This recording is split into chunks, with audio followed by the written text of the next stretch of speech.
I wrote the book because I wanted to share my story. I wanted to share my journey. I was married and divorced, and I experienced physical abuse in the marriage, which led to the divorce. But at the beginning of the book, as you read it, I begin to describe my childhood. I describe, the type of family that I grew up in. And I grew up in a very ideal situation, if you will. I had a very ideal relationship with my parents. I saw a very godly marriage between my father and my mother.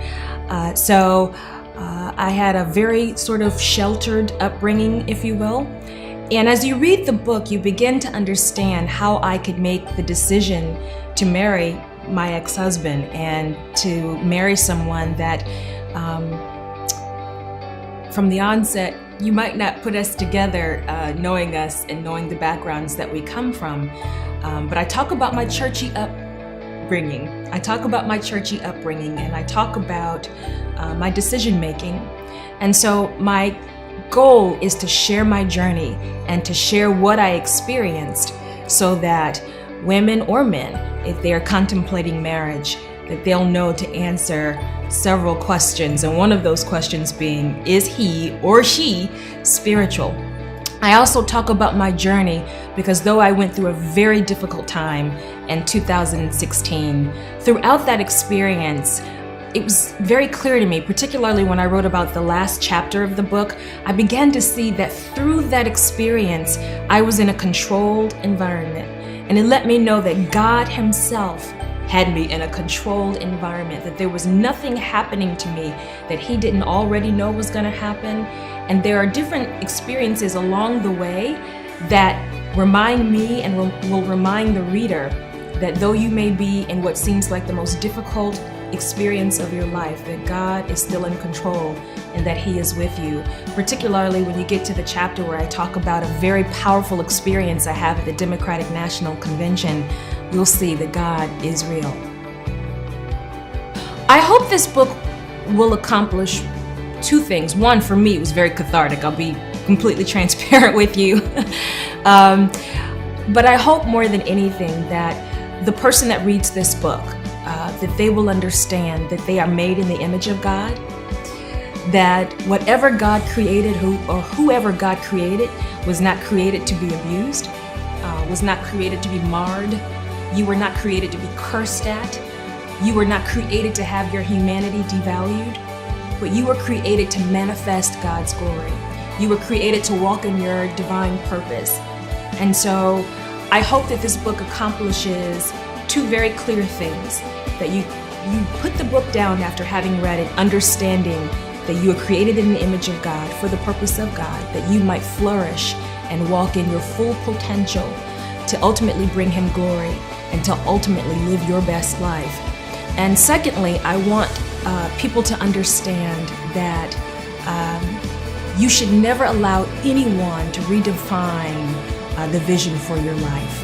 And if someone tries to do that, then it is your responsibility. And I think it is your responsibility to God to make sure that you protect the vision for your life. Because oftentimes we think that the vision for our lives just came to us by some drop of our imagination, but that isn't really true. Oftentimes what we're carrying in our hearts, sometimes God Himself put it there. God Himself put that vision there. So I hope that you walk away from this book knowing that your life is important and that you are important to God. Wow, this book is really powerful, and it means to me sharing my purpose with the world and sharing my journey essentially with the world. It's very revealing. I, by nature, am a very private person, and in full disclosure, when it comes to church, I tend to be very private and very much, if you will, to myself. Growing up a preacher's kid, you grow up in a fishbowl. So I have always had the mindset to be very private when it comes to my personal life. I'm one that sort of compartmentalizes. I have work over here and ministry here and personal life over here. And in this experience, all those three things converged, and it made me incredibly uncomfortable. But through this book and through this journey that I've been on for the last year and a half, it's helped me grow. It's helped me sort of examine my pattern of choices that I've made. And it's helped me make some necessary course corrections. And if I can do all of that and walk in purpose and share my story so that some young man or some woman or mature man or mature woman, if you will, does not make the same mistakes that I made, then I fulfilled my purpose. And if that purpose is demonstrating that you are important to God and that your purpose in God is more important than anything else, if I can help you to see that, then I fulfilled my purpose. And my purpose, again, and what I hope to accomplish in this book, is that you see your value and your self-worth, and that my story helps you see how important God is to you and how important you are to Him. The major takeaway, what a great question. I hope I don't sound redundant, but the key takeaway I want for every reader, whether male or female, is that you are created in the image of the Most High God. The Creator created you so that you could create. And anything that stifles your creativity, stifles you from fulfilling your purpose and from being your best self, that's not something that you need in your life, or that is not someone you need in your life. I want you to know, or the reader to know, that you are made in the image of God. His imprint is on you. Therefore, you are not to be devalued. You are not to be abused. You are not to be cursed at. The Bible is very clear that blessings and curses cannot come out of the same mouth. And so what we sow, we also reap. It's very important that we are very careful what enters into our ear gate and what enters into our spirit. And if someone is saying something to you that is damaging your spirit, that's not someone you want to be around. And so when you put the book down, my prayer is that when you put that book down, or put my book down, that you know you were made in the image of God, that you were not created to be abused, you were not created to be marred, you were not created to be devalued. You are someone important. And that the second thing I hope that my book accomplishes is that you know that there is a question that needs to be answered in the affirmative, particularly for women, because women, we are socialized to grow up and be married. And that is he spiritual?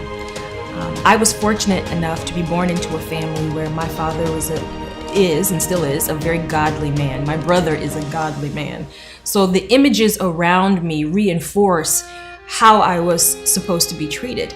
So I was blessed to be born into a family where my self-esteem was uplifted and blessed and nurtured.